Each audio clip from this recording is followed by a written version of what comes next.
Next up, we have Al Pittampalli.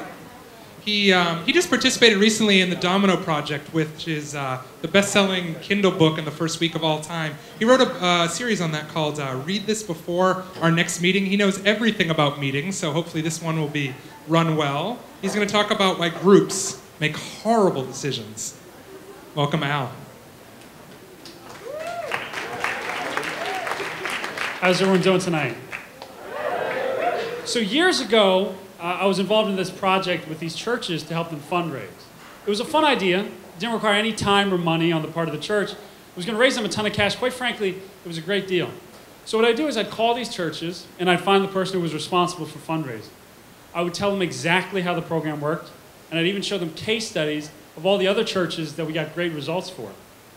Now, the response I would get time and time again was fascinating to me.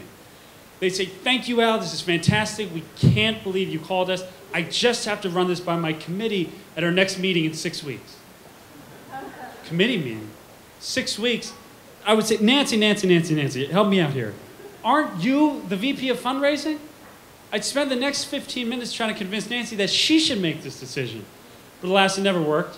I could have been Ed McMahon from the Publishers Clearinghouse with a check for $1 million, and she wasn't taking it from me until she had her committee meeting. See, in Nancy's mind, she didn't make decisions. No, committee meetings made decisions. In big rooms with lots of people and someone there to record the minutes. Of course, I didn't want to wait 6 weeks, so I just called up other churches and found someone else to raise money for. Ladies and gentlemen, we are not ready for this revolution. The world is fundamentally changing. Hyperconnectivity, hyper-competition, globalization, they're making our world move faster and faster and faster, yet we're still filing into a meeting room every single time we need to make a decision. See, for so long we've lived in this paradigm where meetings made decisions. It worked. We got to dodge responsibility, and it was harder to make mistakes, but in our new world, in our new globalized world, meetings don't make decisions anymore. Leaders do. Leaders make decisions, not meetings. A 26-year-old captain on the station on a small field base on the border of Afghanistan and Pakistan has full authority to order joint fire, both artillery and air. Full authority. He's only 26 years old. Why? Because his enemy is decentralized. The Taliban can come at him at any second from any moment, and he doesn't have time to wait for his commanders to have a meeting to tell him what to do. He's the one who's closest to the action. He's got the intelligence at his fingertips, so he orders the fire. Meetings don't make decisions. Leaders do. Just a couple years ago, during the height of the credit and the real estate bubble, Tom Friedman tells us that the lawyers who were getting fired were the ones who weren't making mistakes. The ones who were just doing the work and just giving it right back. No, they needed the lawyers to innovate. The differentiation was so important because law firms needed to separate themselves from the competition. So in order to innovate, though, you need to take a risk. In order to take a risk, you have to make a decision.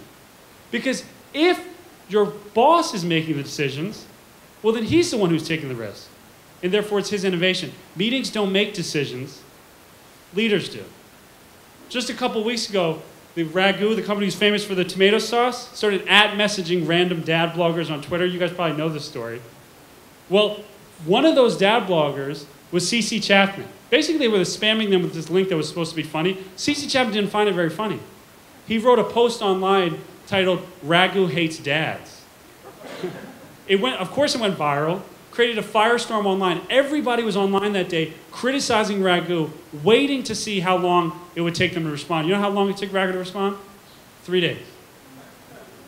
3 days to post some pathetic, half-witted unapology on some blog online. To me, it's funny to speculate how many meetings must have occurred over those 3 days at Ragu headquarters.